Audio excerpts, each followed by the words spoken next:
Hello there, my name's Sarah. I'm 27 and I've been working as a nurse for a while. My life has been a whirlwind of hospital shifts, patient checkups, and endless cups of coffee. The hospital corridors have been my world, and my social life? Well, that's been on life support for a while now. So, what's a girl to do when she's got no time to meet people the old-fashioned way? She goes online. I signed up for this dating site, nothing fancy, just one of those places where you hope to find someone who's not a complete weirdo. That's where I bumped into Ryan, virtually of course. His profile was plain, no show-off stuff. Just a guy with a genuine smile and a twinkle in his eyes. We started trading messages, and something clicked. We decided to meet up, see if this online chemistry had any basis in the real world. Our first date was at this cozy little cafe downtown. I walked in, and there he was, waiting for me. "Hey Sarah, you made it," he greeted, his face lighting up like a kid on Christmas morning. I was a bundle of nerves, but his easygoing nature calmed me down. We started chatting, just casual stuff at first. He was a software engineer, loved messing around with codes and all that. He was passionate about his work, but when he spoke about his mother, Margaret, his demeanor changed. "I'm all she's got, you know," he said, his voice dropping a bit. "My old man skipped out on us when I was just a kid. She's been alone since then. I try to help out, send her $1,000 every month. Ain't much, but it keeps her going." I admired his dedication, his sense of responsibility. I shared my own stories, about the grueling hours at the hospital, the emotional roller coaster that my job often was. He listened, really listened, not just nodding along. His eyes were full of understanding, and I felt a connection.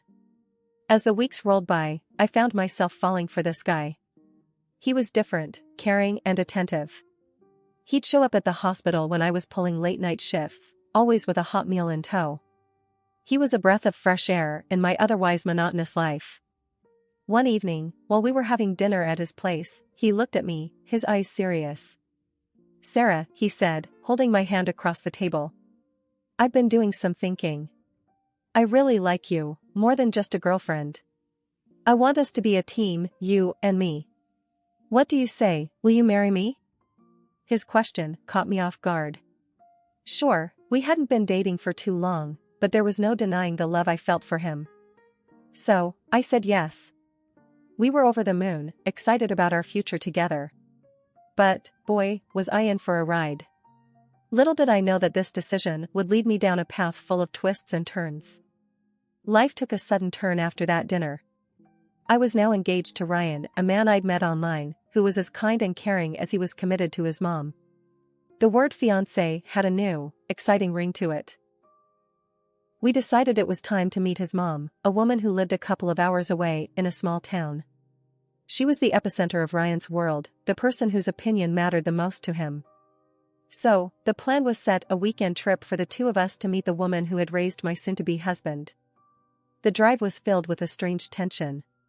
Ryan was visibly nervous, his fingers drumming on the steering wheel, his eyes darting to the rearview mirror more often than necessary. He was a man on edge, and it wasn't hard to guess why.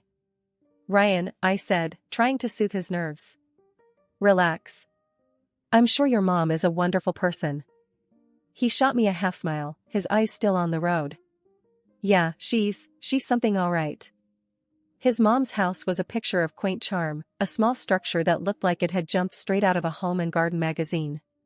As we pulled up, I saw her waiting for us on the porch, a frail figure with a spark of defiance in her eyes. "Ryan, my boy," Margaret exclaimed as soon as we got out of the car, enveloping him in a tight hug. After a moment, she turned to me, her gaze icy. "You must be Sarah." I extended a hand, forcing a smile. "Yes, ma'am. It's a pleasure to meet you."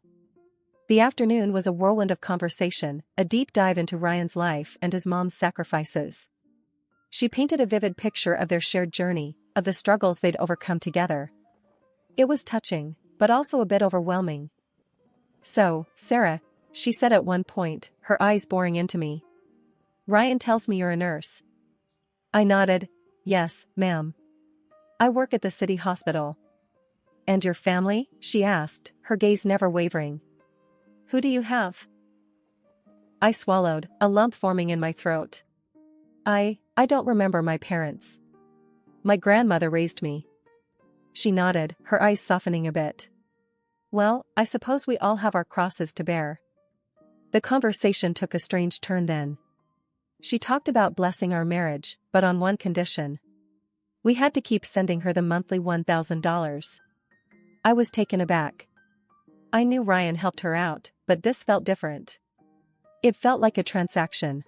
Ma, Ryan said, his voice firm. We're planning to get married, not sign a contract. Margaret shot him a stern look. This is not a negotiation, Ryan. It's what I need. Ryan looked at me, his eyes pleading. It was a tough situation, one that I didn't want to escalate. So, I agreed. I agreed to this bizarre condition, for Ryan's sake. The wedding planning kicked off with a bang. Ryan and I were excited, brimming with ideas and dreams for our big day. We had decided on a simple ceremony, something that reflected our love and commitment without breaking the bank. After all, we had a significant monthly commitment to Ryan's mom, which kept our budget modest. But love, we believed, didn't need an extravagant show.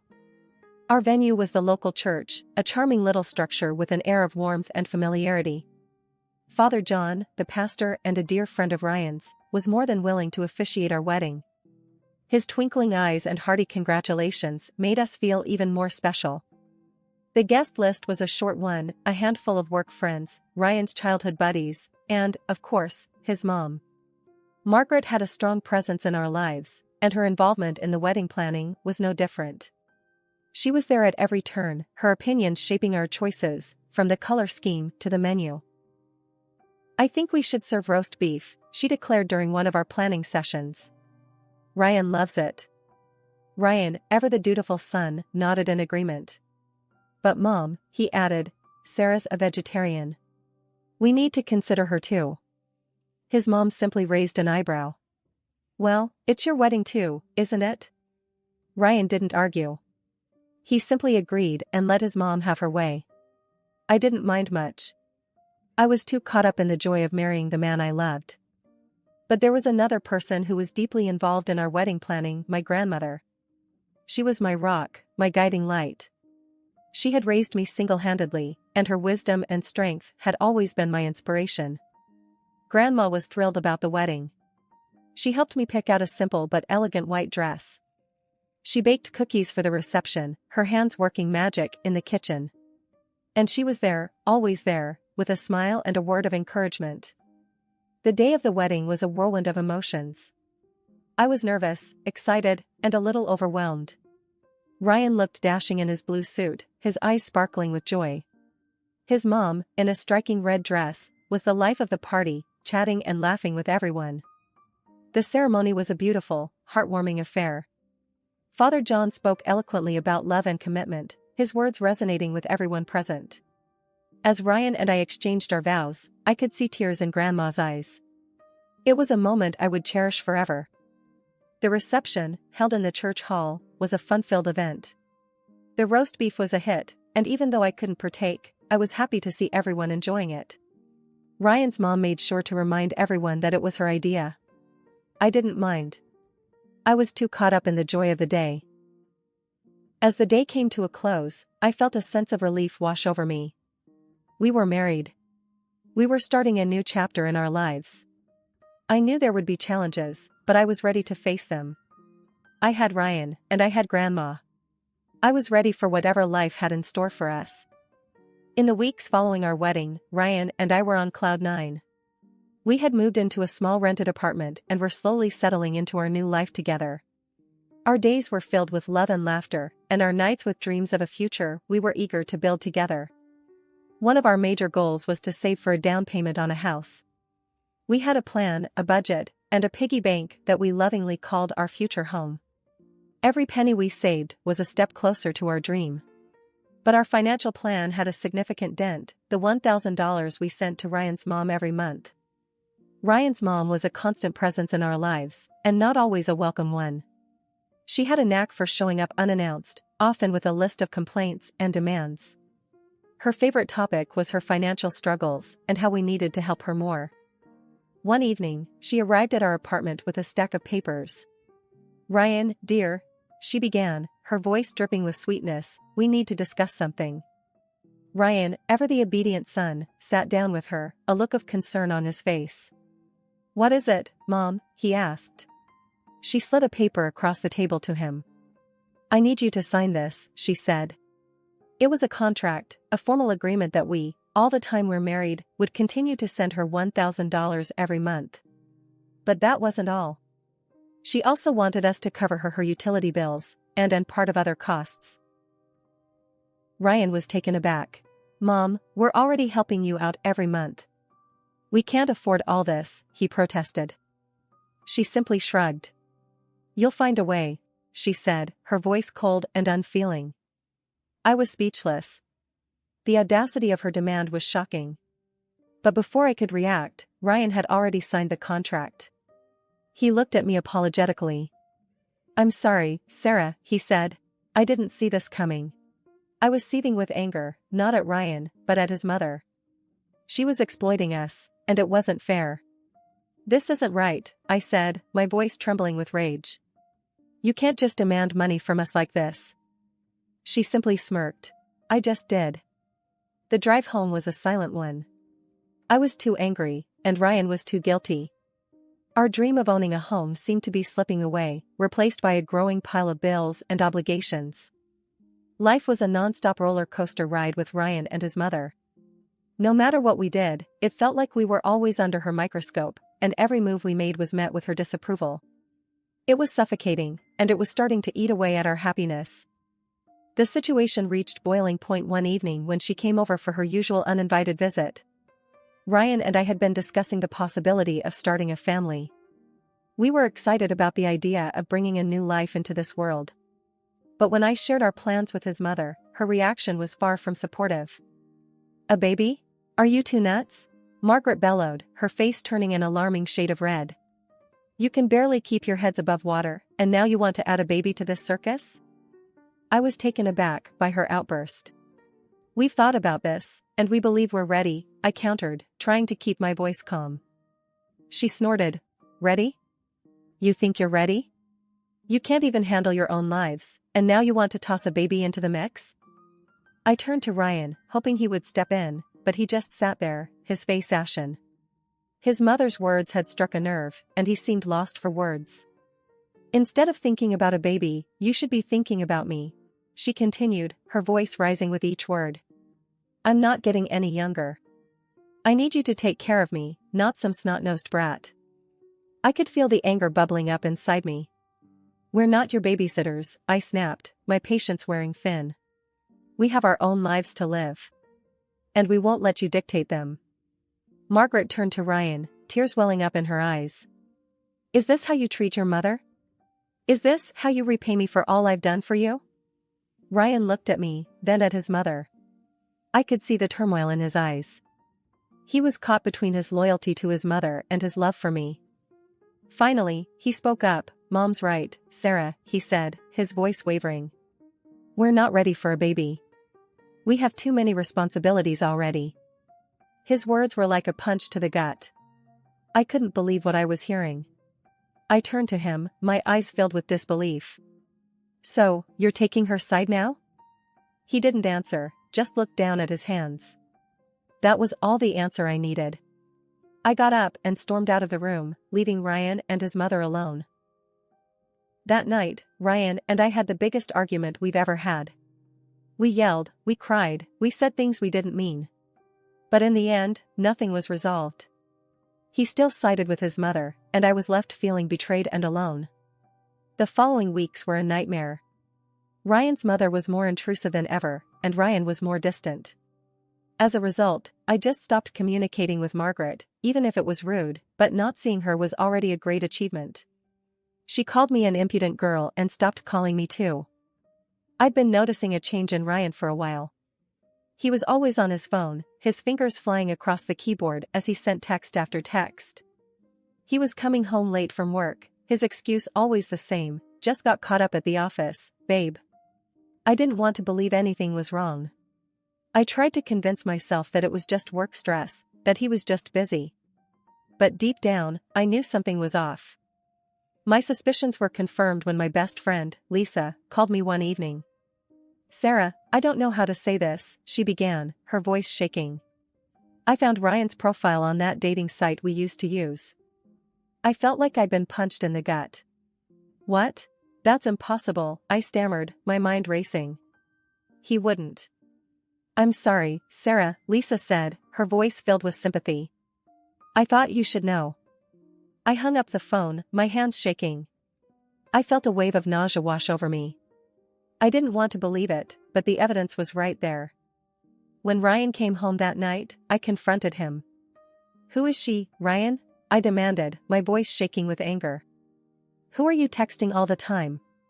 Who are you meeting on that dating site?" Ryan looked at me, his face pale. "I don't know what you're talking about, Sarah," he stammered, his eyes darting around the room. "Don't lie to me, Ryan," I yelled, my patience wearing thin. "I know about the dating site. I know you're seeing someone else." Ryan didn't say anything for a moment, just stared at me. Then, he let out a sigh.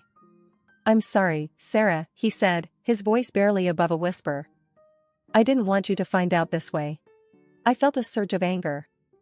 "So, you admit it? You've been cheating on me?" Ryan nodded, his eyes filled with guilt. "I'm sorry, Sarah. I didn't mean for this to happen. It just did." I couldn't believe what I was hearing. The man I loved, the man I had planned to start a family with, was cheating on me. And to make matters worse, he wasn't even sorry about it. "I want a divorce, Ryan," I said, my voice steady. "I can't be with someone I can't trust." Ryan didn't argue, didn't try to convince me to stay. He just nodded, his face a mask of guilt and regret.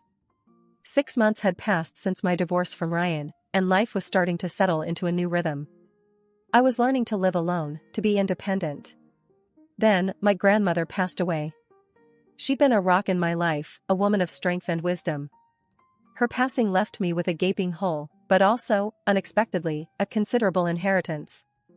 She'd left me her old mansion, a beautiful house with vast gardens and rooms filled with antique furniture. And there was also a hefty sum of money, enough to let me live comfortably for the rest of my life. I was shocked, overwhelmed, but also grateful. It was a fresh start, a chance to rebuild my life.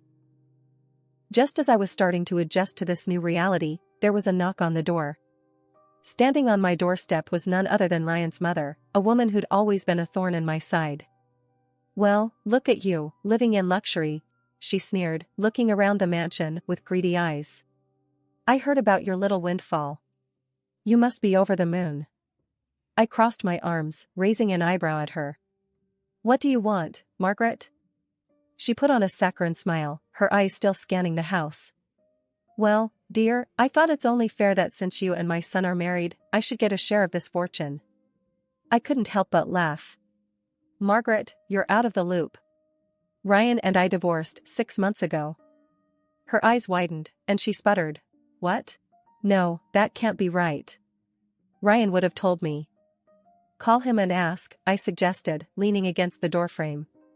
"He'll confirm it." She pulled out her phone, dialed Ryan's number, and put it on speaker. "Ryan, tell me it's not true," she demanded when he answered. "Tell me you and Sarah are still married." There was a pause, and then Ryan's voice came through, sounding resigned. "No, Mom, we're not. We divorced 6 months ago." Ryan's mom ended the call, her face pale. "You've made a fool of me," she said, her voice trembling. "And you, Ryan, you're an idiot for letting this gold mine slip through your fingers." With that, she turned on her heel and stormed off, leaving me standing in the doorway, shaking with laughter. It felt good to finally stand up to Margaret, to see her taken down a peg. I'd been through a lot, but I was coming out the other side stronger, more confident. My new life was just beginning, and I was ready for whatever came next. I had a beautiful house, financial security, and most importantly, I was free from the shackles of an unhappy marriage. As I closed the door, I couldn't help but smile. Life was looking up. The sun had already started to set when I heard the knock. I opened the door to find my ex-husband, Ryan, standing there. His sudden appearance was as surprising as it was unwelcome. What the hell are you doing here, Ryan?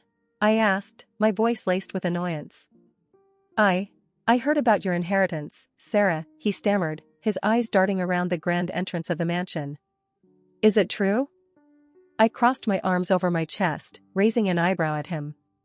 Yeah, it's true. My grandmother left me her house and a substantial amount of money. What's it to you? Ryan swallowed hard, his gaze never leaving mine. I was thinking, maybe we could give it another shot, Sarah, he said, his voice shaky. I've been a fool. I let my mother dictate our lives. I didn't stand up for you when I should have. I want to make it right. A bitter laugh escaped my lips. Oh, now you want to make it right? I asked, shaking my head in disbelief. Now that I'm rich, you suddenly want to be a better man? You think I can't see right through you, Ryan? Ryan looked taken aback by my words, but he quickly composed himself. It's not like that, Sarah, he said, his voice filled with desperation. I've changed. I can be a better man. I can make it up to you. I stared at him, my heart pounding in my chest. I could see the greed in his eyes, the dollar signs practically flashing in his pupils. He was no different from his arrogant mother. He was just after my money. Listen here, Ryan, I said, my voice cold as ice. You had your chance. You blew it. Now, you want to waltz back into my life because I've come into some money? You're even more pathetic than I thought. Ryan flinched at my words, but he didn't back down. I just want to make it right, Sarah, he pleaded, his voice barely above a whisper. I just want another chance.